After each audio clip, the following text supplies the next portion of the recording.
त्रिपुर दहन के आरंभ में रुद्र के रथ निर्माण का वर्णन। सूत जी बोले, विश्वकर्मा ने रुद्र भगवान का सर्वलोकमय दिव्य रथ का निर्माण किया, जिसमें दाईं ओर का पहिया सूर्य और बाईं ओर का चंद्रमा था। दक्षिण में 12 तथा उत्तर में 16 अरा थे।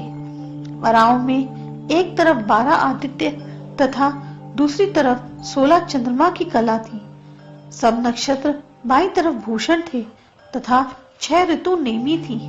पुष्कर अंतरिक्ष, रथ, नील, मंदराचल था। अस्ताचल और उदयाचल दोनों उसके जुआ थे। सुमेरु उसका अधिष्ठान था। संवत्सर उसका वेग था। उत्तरायण तथा दक्षिणायण उसके चक्र संगम थे। स्वर्ग तथा मोक्ष दोनों ध्वजा थे। धर्म और विराग दोनों दंड थे।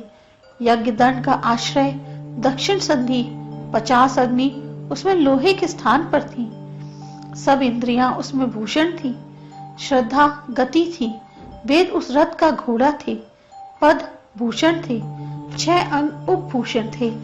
पुराण, मीमांस, धर्म, शास्त्र इत्यादि उसके वस्त्र थे। दिशाएं पैर थी। वह रथ सभी प्रकार के राग और स्वर्ण से भूषित था। चारों समुद्र उसके चारों ओर के कंबल थे। सरस्वती देवी घंटा थी। विष्णु भगवान बाण थे। सोम शल्य थे। इस प्रकार दिव्य रथ और धनुष को तैयार करके ब्रह्मा को सारथी बनाया। ऐसे दिव्य रथ पर पृथ्वी और आकाश को कंपाते हुए शंकर भगवान विराजमान हुए। भगवान शंकर ने यह देखकर पशुओं का आधिपत्य ब्रह्मा को दिया।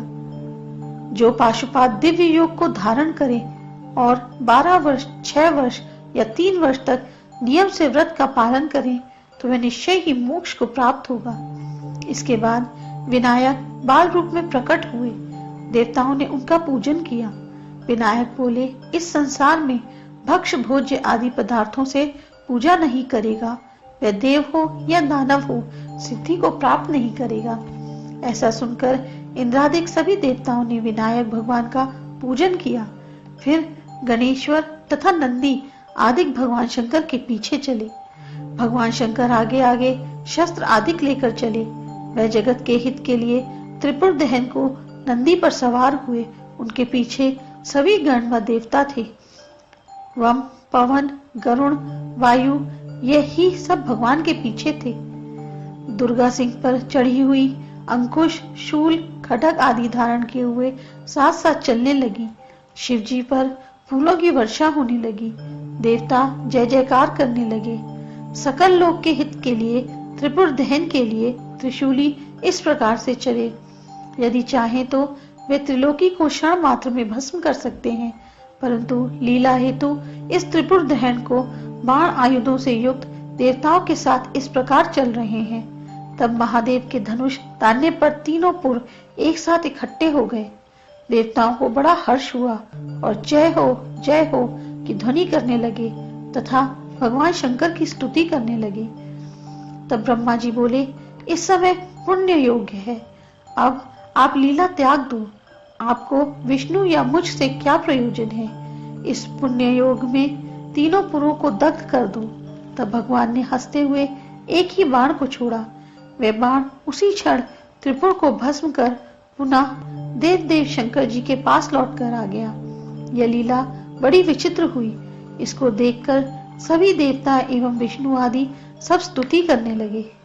ब्रह्मा ने कहा, हे देव देवेश्वर, आप प्रसन्न होइए। 5 आपके भयंकर मुख हैं। आपका कोटि सूर्य के समान तेज है। रुद्र रूप हो, आप ही अघोर रूप हैं। शिव रूप भी आप ही हो, आपको नमस्कार है।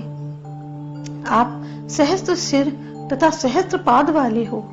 हे अघोर, हे वाम, हे तत्पुरुष, आपको नमस्कार है। आपकी स्तुति हे नाथ कौन कर सकता है।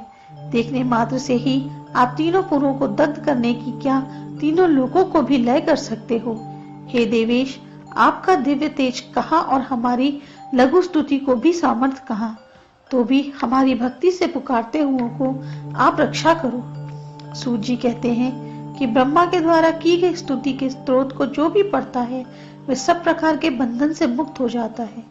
तब शिव जी ब्रह्मा से प्रसन्न होकर पार्वती जी की ओर देखकर बोले, हे ब्रह्मा, मैं तुमसे प्रसन्न हूँ, वरदान मांगो। ब्रह्मा बोले, हे देवेश, हे त्रिपुरारी, आप मेरे में भक्ति हो और मेरी भक्ति तथा सार थीपने से आप प्रसन्न हो। तब भगवान विष्णु भी साम सदाशिव की हाथ जोड़कर वंदना करने लगे और बोले कि हे देवेश, आप में दृढ़ भक्ति हो, आपको बारंबार नमस्कार करता हूँ। सूत जी कहते हैं कि इस प्रकार ब्रह्मा विष्णु आदि की स्तुति से प्रसन्न हुए त्रिपुरारी पार्वती सहित अंतर्ध्यान हो गए। देवता भी विस्मित हुए, प्रणाम करके अपने अपने लोक को चले गए। त्रिपुरारी का यह ब्रह्माकृत स्तोत्र दैव कार्य एवं श्राद्ध कार्य में पढ़ेगा या सुनेगा वह ब्रह्मलोक को प्राप्त होगा।